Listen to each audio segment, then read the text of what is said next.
Madaxweynaha Jamhuuriyadda Federaalk ee Soomaaliya Xasan Sheekh Maxamuud ayaa lagu wadaa in booqasho rasmi ah uu ku tago dalka Shiinaha kadib markii casuumaad uu ka helay dowladda Shiinaha, sida uu shaaciyay wasiirka arrimaha dibadda ee dalkaasi Shiinaha.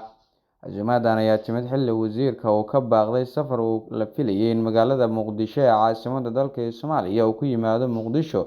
hase yeeshee waxaa si cad u muujiyay wasiirka mowqifka adag ee Shiinaha ee ku aaddan taageerada iyo midnimada madax-bannaanida Soomaaliya.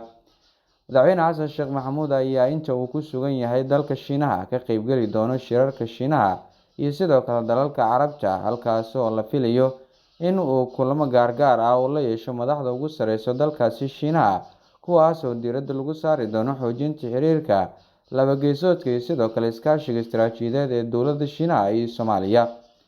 Dowladda Shiinaha ayaa mar kale xaqiijisay sida buuxda ay u taageerayso midnimada dhuleed ee Jamhuuriyadda Federaalk ee Soomaaliya, iyadoo wasiirka arrimaha dibadda ee dalkaasi Shiinaha uu u ballan qaaday in uu sii xoojinayo iskaashiga dhanka difaaca, amniga iyo sidoo kale arrimaha Soomaaliya